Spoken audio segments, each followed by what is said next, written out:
ದಕ್ಷಿಣ ಭಾರತದ ರಾಜ್ಯಗಳಾದ ಕರ್ನಾಟಕ, ಆಂಧ್ರ ಪ್ರದೇಶ, ತಮಿಳುನಾಡು ಇನ್ನೂ ಹಲವಾರು ಭಾಗಗಳಲ್ಲಿ ಆಷಾಢ ತಿಂಗಳ ಅಮಾವಾಸ್ಯೆಯನ್ನು ಭೀಮನ ಅಮಾವಾಸ್ಯೆ ಎಂದು ಆಚರಿಸುತ್ತಾರೆ. ಏಕೆ ಆಚರಿಸುತ್ತಾರೆ? ಈ ದಿನವನ್ನು ಭೀಮನ ಜನ್ಮದಿನವೆಂದೂ ಕರೆಯುತ್ತಾರೆ. ಇನ್ನು ಕೆಲವರು ಭೀಮನು ದುಷ್ಟನಾದ ಬಕಾಸುರನನ್ನು ಸಂಹರಿಸಿ ಬ್ರಾಹ್ಮಣರನ್ನು ರಾಕ್ಷಸರು ತಿನ್ನದಂತೆ ಬ್ರಾಹ್ಮಣರನ್ನು ರಕ್ಷಿಸಿದ ದಿನ, ವಿಜಯದ ಸಂಕೇತ ಅನ್ನೋ ರೀತಿಯಲ್ಲೂ ಕೂಡ ಹೇಳ್ತಾರೆ. ಹಾಗೆ ಶೈವರು ಶಿವನು ಪಾರ್ವತಿಯನ್ನು ತನ್ನ ಹೆಂಡತಿಯಾಗಿ ಸ್ವೀಕರಿಸಿದ ದಿನ ಎಂದು ನಂಬುತ್ತಾರೆ. ಇನ್ನು ಕೆಲವರು ಸತ್ತ ರಾಜಕುಮಾರನನ್ನು ಮದುವೆಯಾದ ಯುವತಿಯು ಮಣ್ಣಿನ ದೀಪಗಳೊಂದಿಗೆ ಭೀಮನ ಅಮಾವಾಸ್ಯೆಯ ದಿನ ಪೂಜೆಯನ್ನು ಮಾಡಿದಳು.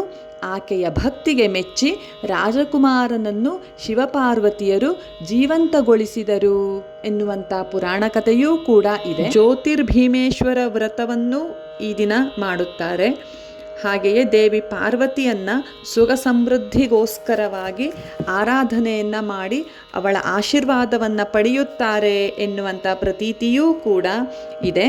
ಒಟ್ಟಿನಲ್ಲಿ ದೀರ್ಘ ಸುಮಂಗಲಿಯಾಗಿ ಸಮೃದ್ಧಿಯಾಗಿ ಸುಖ ಸಂತೋಷದಿಂದ ಬಾಳಬೇಕೆಂಬ ಉದ್ದೇಶದಿಂದ ಈ ಹಬ್ಬವನ್ನು ಪ್ರೀತಿ ಭಕ್ತಿಪೂರ್ವಕವಾಗಿ ನಮ್ಮ ಹೆಣ್ಣು ಮಕ್ಕಳು ಈ ವ್ರತವನ್ನು ಕೈಗೊಳ್ಳುತ್ತಾರೆ. ಹಾಗೆಯೇ ಪುರಂದರದಾಸರು ಒಮ್ಮೆ ಹೇಳ್ತಾರೆ, ಪತಿಗಳ ನಿಂದಿಪ ಸತಿಯರು ಬಹುವಿಧ ವ್ರತಗಳ ಮಾಡಿದರೇನು ಫಲ ಅಂತ ಅಲ್ವಾ. ಯಾಕೆ ಈ ಸಂಗತಿಯನ್ನು ನೆನಪು ಮಾಡಿಕೊಂಡೆ ಅಂದರೆ, ಶ್ರದ್ಧಾಭಕ್ತಿಗಳಿಂದ ಈ ದಿನ ಏನೋ ನಾವು ಪೂಜೆಯನ್ನು ಮಾಡಿಬಿಡ್ತೀವಿ.